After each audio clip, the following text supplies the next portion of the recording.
Ladies and gentlemen, today we're going to be talking about the Hex documentary, the Richard Hart documentary. Does this documentary help or hurt Richard Hart right now with his lawsuit with the SEC? It was announced earlier today that the SEC, I made a video about this morning, the SEC has officially charged Richard Hart for selling unregistered securities and misappropriating $12 million. So the question is, does this documentary that's going to be rolling out this weekend, does it help or hurt Richard Hart in his case with the SEC? I think it's interesting that they decided to drop this lawsuit. Obviously, they've been working on this for months and months, maybe more than a year, maybe a couple of years, been pulling together. That's how the government typically works. If you don't know that, they monitor for years and years, and they try to build up a strong case. So it's odd that they're dropping this lawsuit a week before this documentary comes out. And I wonder if they think that the documentary actually helps them or hurts them. And I'd love to know what you think as we're going to watch this together. What made me think about this is I saw a tweet from Crypto Wendy where she said, "Hey, Hex hit by the SEC. It seems as if crypto is no longer welcome in America." No kidding, Wendy. Say it again. And she retweeted this right here, which is, of course, the official lawsuit, the official complaint. In my video earlier today, I'll link it above. I'll put it down in the description. But we actually looked at the official press release and what it actually said. That's sometimes a little bit easier to read and understand. But as I was going through these comments down here, I saw that someone, Stackonomics, said, "But who is Richard Hart?" And he linked to the documentary releasing this weekend, as if that's going to be positive for Richard Hart. So I thought, you know what? Let's take a look at this documentary and let's see what we think. Is this good or bad for Richard Hart? Let's back it up to the beginning. Who is Richard Hart? Genius. Legendary. Arrogant, bit of a narcissist. The benevolent king. $250,000. Hate me, hate me. I'm farther than you'll ever be in your whole life. First of all, I mean, I don't think that's helpful. Like, literally, he's pointing at one of the watches that the SEC is claiming that he purchased with misappropriated funds. So I don't necessarily think that part's helpful. Farther than you'll ever be in your whole life. Whatever the governments have been doing, it's not worked out. You've never had worse interest rates. Your money has never been worth less. And the only thing that's making it better is cryptocurrency. Okay, so that's interesting. So he's sort of thumbing his nose to the government. And I tend to agree with him. We're like, I don't think traditional finance has served the average person like you and I. I mean, typically it's about bankers getting richer and it's about, government politicians keeping their jobs and bankers oftentimes paying off politicians through campaign contributions.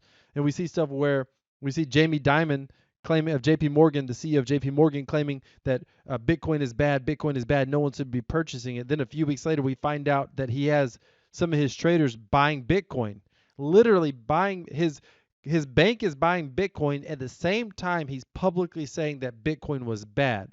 So I think that we see traditional finance constantly manipulating for their own gain. And I don't think the government and the current economic system, the way it's set up, has been helpful for the average person out there. And he says this publicly, and he says, hey, cryptocurrency is the answer. I tend to agree with him, but at least from the government standpoint, I don't know if that's going to be helpful. Again, I want to hear what your thoughts are down in the comments. Let me know. Crypto is money without governments, and it is money without banks. You're not going to meet another product like this as long as you live. Yes, every scammer in the world is going to tell you something similar. Good morning, everyone. Are you ready to look for some fraud this morning?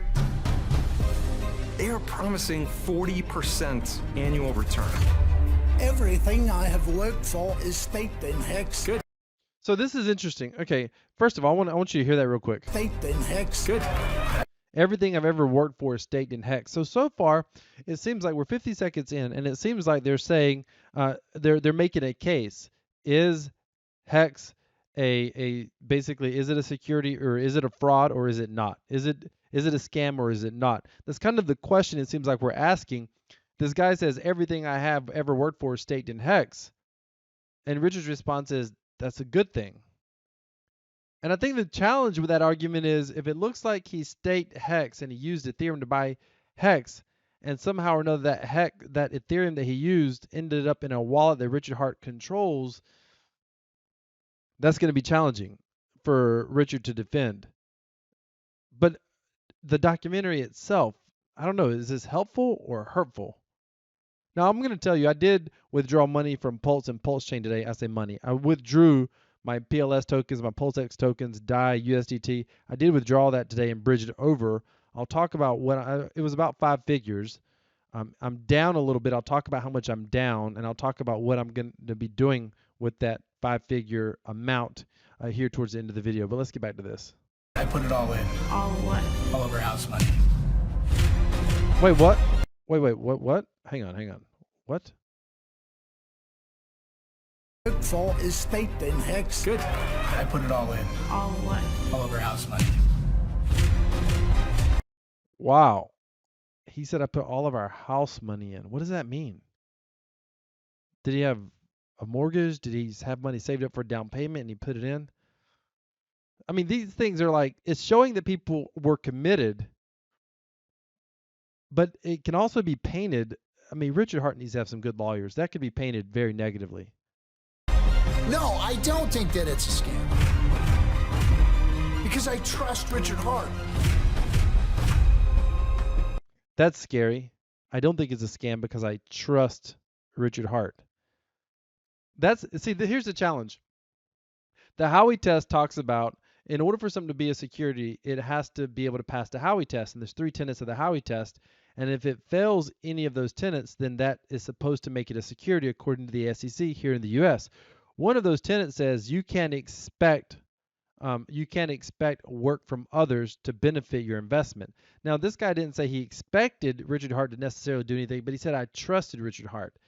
And that's like as a cryptocurrency investor, you got to be careful, quote unquote, trusting a dev or developer. You just need to look at the product. Does the product work? Now, the good news is Hex does work without the influence of Richard Hart today. Pulse does work without the influence of Richard Hart today. PulseX does work without the influence of Richard Hart today. That's good. That's going to go well for his defense. But when I see this documentary, I mean, I'm really can't. I'm going to watch this. I'm not going to the movies to watch it, but I'm going to watch this thing eventually, somewhere, somehow. Even if I got to buy it, I'm going to watch it. I want to see what it says, see the full context of it. Because right here, I don't know. I feel like I'm seeing more things that aren't going to be helpful for him. And it makes me wonder what the SEC is thinking by suing him now. Let's finish and I'll give you the rest of my thoughts. If ultimately this is all a big performance art project, people are going to get fucked.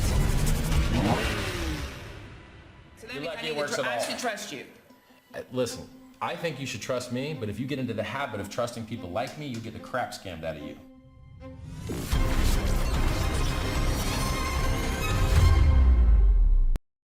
There it is, premiering select theaters August 4th and 5th. Let me know your thoughts. Let me tell you what I'm thinking right now watching this. I want to see the full context of this. I'm hoping that as a viewer, we don't get to the end of this documentary, and at the very end of the documentary, we're left wondering, well, do we think it's a scam or not? I don't know. Hopefully, they sort of answer the question for us in the documentary, and they make it very obvious that the average viewer looks at it and is like, no, it's not a scam. Hopefully that's how because if they leave it with us wondering, like they make a case for and against whether Hex is a scam or not, and we happen to know that the SEC is already suing Hex, that's going to look like it's making the SEC's case actually, because the average viewer who's not a full-on Hexican is going to go back and be like, well, yeah, this looked a little scammy. This looked a little gaudy. We got people like, oh, I just love Richard. I trust Richard. I put in all the house money. That's going to feel like somebody's preying on somebody. Even though I believe that consenting adults of average intelligence are responsible for their own investment decisions, and I don't want the government telling me what I can and cannot invest in ever, period, in a story. I wish I could invest in absolutely anything that I wanted without the government having to give approvals for me to invest in such things. However, the average viewer, most people want someone to protect them. And if you feel like you were wronged, or you feel like people might have been taken advantage of, or you go do a Google search after the movie and you're like, oh, this guy's getting sued by the SEC. The average person doesn't know that the SEC is pretty crooked when it comes to cryptocurrency. Like they're not being ethical, honest, moral in any way, shape, or form when it comes to cryptocurrency. They're literally trying to regulate through enforcement. That's not helpful. That's not fair. That's not, free market principles and ideas. That's not the due process of our system. That we have a legislative branch designed to create laws and framework, and we have the SEC run amok, basically overrunning the legislative branch for now, hurting cryptocurrency companies. And some of these cryptocurrency companies and exchanges are reputable companies, like Coinbase, for example. I mean, Coinbase, I don't necessarily love Coinbase, but I mean, they got approved by the SEC to go public, and then they're later getting sued by the SEC. Or LBRY and the LBRY token. The LBRY platform was probably the best decentralized cryptocurrency, the best decentralized YouTube that exists in the world at the time. And they literally, when they were starting their business, before they launched their product, before they launched their blockchain, they reached out to the SEC for guidance and got back no guidance. They literally got back saying, we can't give you guidance. And then they went 3 months later and said, hey, here's what we're doing. Can you give us guidance? We want to make sure that we're in line with, your regulations. And what do they get back? We don't have any guidance to give you. Okay.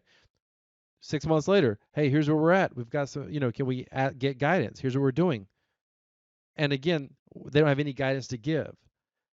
2 years into the development, building a business, hiring employees, and suddenly LBRY and the LBRY platform gets hit with a lawsuit from the SEC. That wasn't fair. I mean, the only reason the SEC even knew about LBRY is because LBRY was reaching out to the SEC for guidance, trying to be compliant. LBRY was a very small company. Very small company.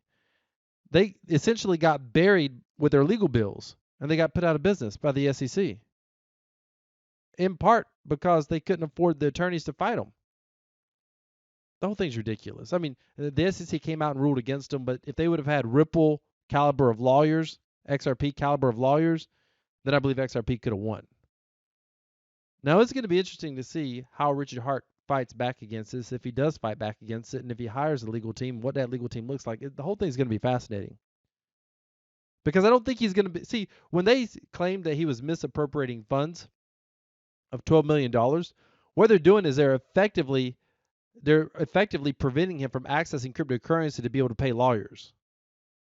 So he's got to be able to use his own income. Well, with all due respect, I mean, maybe he's got a net worth of $1 million or $2 million or $3 million. Anybody's going to be speculating on what his actual net worth is. But he probably doesn't have the millions of dollars required to mount a Ripple or XRP caliber of defense for Hex.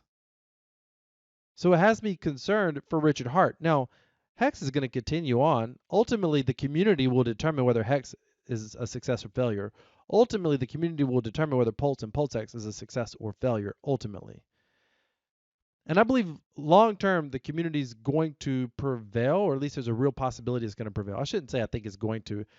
I not financial advice. I think it's about 30 or 40% chance that the Hex community or the Pulse and PulseX community can thrive without Richard Heart being the leader of it. And the reason I say that is the only reason I think it's that low is because so many people wanted Richard Heart to be their savior. They called Richard Heart a god. They called him a genius. He's so incredible. When he stopped live streaming, people were so upset. Almost every day on his Twitter, they're like, you got to live stream. You got to live stream, because people need their savior. But if this paves the way for developers to develop completely independently, and the community can get behind some of those developers that are creating good projects on Pulse Chain and PulseX, I actually think this ecosystem could do well. And no matter what happens with the SEC, no matter what happens with this lawsuit, it's going to make the legacy of Richard Heart look very well if these projects can succeed without him. Now, what am I doing right now? I pulled out yesterday, or this morning, not yesterday. I pulled out my funds, and I'm going to redeploy them as passive income strategies.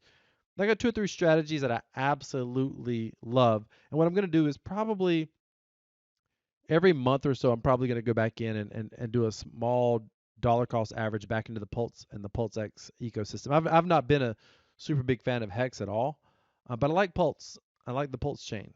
So I'm probably going to just dollar cost average, and just because I feel like there's a good shot that this project could succeed. So I'm going to use some of my passive income strategies. In fact, probably the strategy that I'm going to use is this one right here. Those of you that have been following my journey, my copy trading journey, I'm going to make a significant deposit this month. You've been getting my monthly updates. By the way, I'll put a link down to this below in the description. You can follow along. I'm actually probably going to make a significant deposit into my copy trading account, and I'm probably going to find some more traders to follow, essentially hire some more traders. That's what I call it. Hire some more traders to follow and to copy their trades. The great thing about copy trading is you can kind of you can look at their track record basically, and I see it as kind of like operating my own little mini hedge fund. I'm able to follow traders based on my risk profile, based on their risk profile, based on, so I can get a high risk trader, I can get some conservative traders, and that's kind of my strategy. I put more money on more conservative traders, I put a little bit of money on some of the high risk traders, and I'm able to look at their 3-month or their 6-month track record and determine who I want to follow, what kind of risks they've taken, what has their drawdown been, how much have they lost on any given day or any given week, how much have they made over the time they've been trading.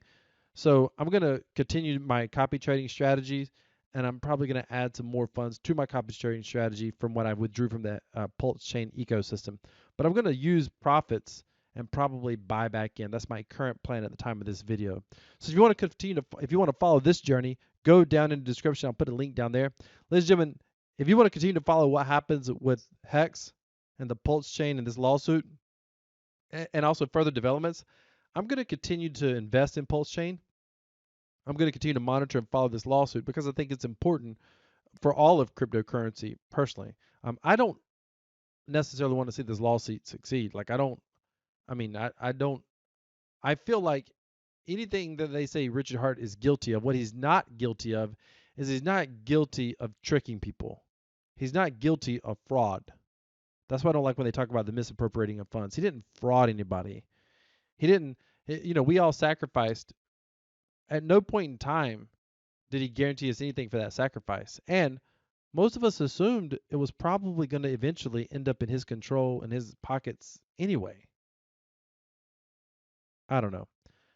I'm going to go ahead and leave it here, ladies and gentlemen. Decentralized cryptocurrency equals freedom. This is Crypto Wealth. I'm out. I would love to hear your thoughts down in the comments. Thank you for watching.